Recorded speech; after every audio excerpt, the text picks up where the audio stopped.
জাতীয় পার্টির এমনি কোমর ভাঙা, তো এটা থাকা না থাকে একই কথা। এনসিপি তো উঠতে বসতে তখন জামাতকে গালিগালাজ করতো। একজনকে বিয়ে করা ছাড়া কিন্তু তার সাথে বাসর করতে পারেন না। জামাতের কোনো কাজ বা দায়ভার অতীত কোনো ইতিহাসের লাইবিলিটি এনসিপি নেবে না, এনসিপি বলছে। উনি বলছে যে জামাত বিএনপি যখন জোট ছিল তখন ভালো ছিল, এখন খারাপ। এটা অনেক লম্বা জার্নি। আপনার 2001 থেকে 6 সাল পর্যন্ত বিএনপি জামাত সর্বশেষ জোট ছিল। 13-14 সাল পর্যন্ত তারা মানে অফিসিয়ালি একসাথে ছিল, তারপরে আনঅফিসিয়ালি তারা আর নাই একসাথে। ঠিক আছে, ওকে ফাইন। রাজনীতির মাঠে এখন দুটো প্রতিপক্ষ একজন আরেকজনকে বলবে। আমি একটু এনসিপির দিকে তাকাই না। ধরেন এনসিপি জোটের আগ পর্যন্ত এনসিপি তো উঠতে বসতে তখন জামাতকে গালিগালাজ করতো, নাসিরউদ্দিন পাটোয়ারি বলতো, নাহিদ ইসলাম পর্যন্ত বলতো। তো ওনারা এখন কেন বলেন না? সুতরাং এত দূর অতীতে আমাদের ফেরার দরকার না, আমরা কাছেই থাকি না কেন? সুতরাং বাংলাদেশের রাজনীতিটা হচ্ছে কি জোটের রাজনীতি, ভোটের রাজনীতি। ধরেন এনসিপি দিয়ে কথা বলেছিল যে তারা কারোর সাথে জোটে যাবে না, 300 আসনের প্রার্থী দিবে, 125 জায়গার প্রার্থী দিয়েছিল।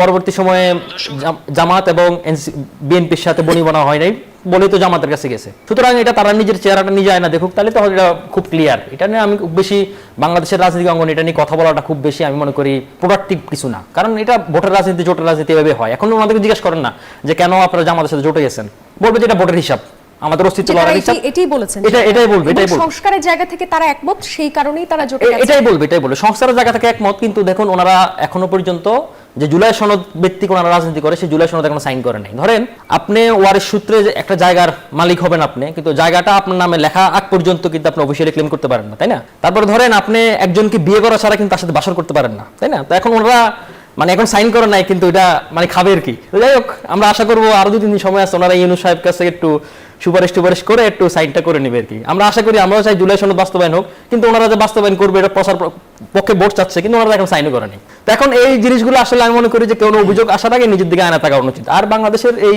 জোটের রাজনীতি, ভোটের রাজনীতি ক্যালকুলেশন, এখন দেখুন জামাত কখনো বাংলাদেশের মেইন স্ট্রিম পলিটিক্স পার্টি ছিল না, ওটা ছিল 4 নম্বর দল। আপনি যদি হিসাব করে দেখেন ওভারঅল, মানে পুরাতন স্ট্যাটিস্টিক্স ডাটা দেখেন, এখন যেহেতু আওয়ামী লীগ নাই, জাতীয় পার্টির এমনি কোমর ভাঙা, তো এটা থাকা না থাকে একই কথা। তো এখন যেহেতু জামাত একটু মেইন স্ট্রিম পলিটিক্সে উজ্জয়মান হচ্ছে, উদীয়মান শক্তি বলা যায়, তো সেক্ষেত্রে ধরুন তারা এখন নিজেরা মনে করতেছে তারা ক্ষমতার খুব কাছাকাছি, কিন্তু সেটা আসলে 12 তারিখে প্রমাণিত হবে। আমরা একটু ধৈর্য ধরি। কিন্তু এর আগে তারা যেহেতু নিজেকে মনে করছে অনেক ওভার হাইট, সোশ্যাল মিডিয়া কেন্দ্রিক, সোশ্যাল প্রোপাগান্ডা, আপনি যেটা বলছেন ভোট বাহিনী কিংবা এই ধরনের বিষয়গুলোকে তারা খুব অ্যাডাপ্ট করে ফেলছে বেশি, এবং তাদের সাথে আসলে ধরেন মানে কুবুদ্ধিতে আসলে পালাটা খুব কঠিন।